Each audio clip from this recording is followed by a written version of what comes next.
안녕하십니까? 고린도후서 16번째 시간, 사랑의 고통을 아는 성도, 사랑의 고통을 아는 성도라는 제목으로 하나님 말씀 증거하도록 하겠습니다. 본문의 말씀 고린도후서 2장 17절에 있는 말씀 함께 살펴보도록 하겠습니다.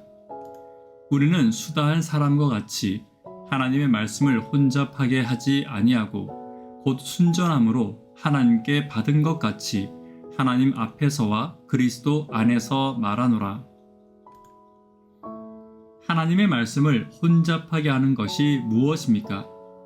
17절에 나오는 혼잡이라는 헬라어는 상인이 과일의 좋은 것을 위로 올려서 마치 전부가 좋은 것처럼 보이는 행위를 말하는 것입니다. 또한 맛보는 포도주는 좋은 것을 마련해 두고 손님이 가져가는 포도주는 물을 타서 합당한 이익보다 더 큰 이익을 취하는 것을 말합니다. 이와 같이 하나님의 말씀의 혼잡이란 거짓 교사들이 자신의 이익을 위해 하나님의 말씀을 전파하여 말씀의 질과 교회의 신뢰를 떨어뜨리는 것을 의미하고 있습니다. 교회와 교인이 정말 말씀처럼 산다면 교회는 세상의 빛을 전하는데 결코 어려움이 없을 것입니다. 그러나 그 빛을 전하는 것에 가장 큰 장애는 어쩌면 내가 말씀대로 살지 못하고 말씀대로 순종하지 못하기 때문입니다.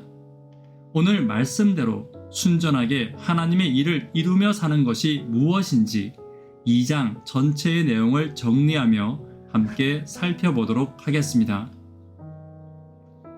첫 번째는 사랑의 고통을 알아야 합니다. 13절입니다. 내가 내 형제 디도를 만나지 못함으로 내 심령이 편치 못하여 저희를 작별하고 마게도냐로 갔노라. 바울이 드로아에 이르자 그곳에 복음의 문이 열렸습니다. 그러나 바울은 디도를 만나지 못해 고린도 교회의 상황을 알 수 없는 것에 마음이 괴로워하고 있었습니다. 또한 고린도 교회의 문제를 놓고 날마다 기도하는 바울의 마음에는 한시도 괴롭지 않을 때가 없었습니다. 고린도 교회에 대한 바울의 사랑이 바울에게 고통을 주고 있는 것입니다. 바울의 고통은 다른 영혼을 사랑하는 고통이었고 이 고통은 부모와 사랑을 해본 자들만이 아는 고통이며 사랑이 커질수록 커지는 고통입니다. 바울은 고린도 교회를 향한 사랑의 고통이 있었고 그 고통만큼 간절히 기도하는 성도요, 간절히 기도하는 사도였습니다. 그렇게 그 간절한 아픔과 기도로 전하는 사도의 말씀은 힘이 있었고 성도들의 마음을 감화시킬 수 있었던 것입니다. 오늘 우리에게도 같은 사랑과 같은 아픔이 있을 때 비로소 순전한 말씀을 전파하고 나눌 수 있음을 잊지 않는 저와 여러분 되기를 간절히 바랍니다. 두 번째는 이기게 하시는 그리스도를 의지해야 합니다. 14절입니다.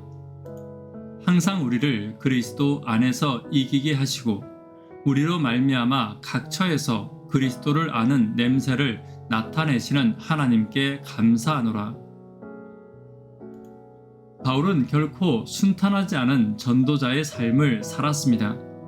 그러나 그는 교회와 성도를 향한 사랑으로 복음으로 인해 겪는 고통과 고난까지도 하나님께 감사했습니다.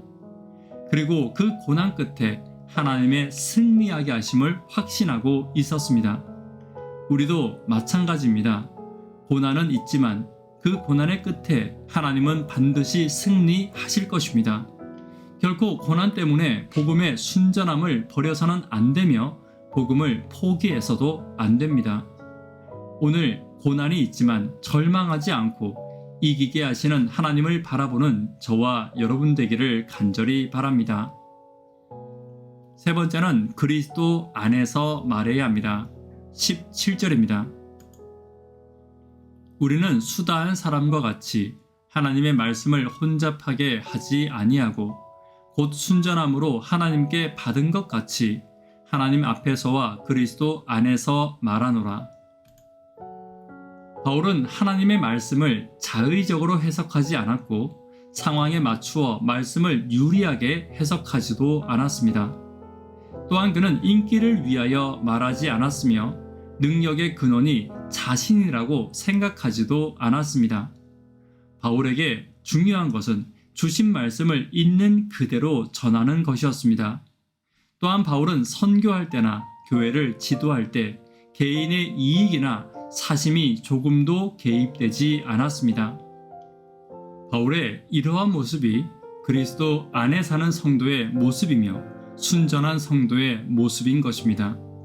오늘 우리의 말과 행동이 반드시 그리스도 안에서 이루어져 교회를 승리하게 하시고 구원하게 하시는 하나님의 능력이 저와 여러분을 통해 드러나기를 간절히 바랍니다.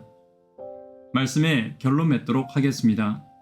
말씀대로 순전하게 사는 성도는 어떤 성도인지 살펴보았습니다. 사랑의 고통을 아는 성도입니다. 이기게 하시는 그리스도를 의지하는 성도입니다. 그리스도 안에서 말하는 성도임을 잊지 않는 저와 여러분 되기를 간절히 바랍니다. 기도 제목 함께 나누도록 하겠습니다. 구도자분들을 위해 기도 부탁드립니다. 학생, 청년, 어린이를 위해 기도 부탁드립니다. 새해 하나님을 위한 결심을 위해 기도 부탁드립니다. 하나님의 일을 이루는 성도는 사랑의 고통을 아는 성도이며 이기게 하시는 그리스도를 바라보며 그리스도 안에서 살아가고 말하는 성도임을 잊지 않기를 위해 기도 부탁드립니다. 이 시간 개인적으로 기도하도록 하겠습니다. 감사합니다.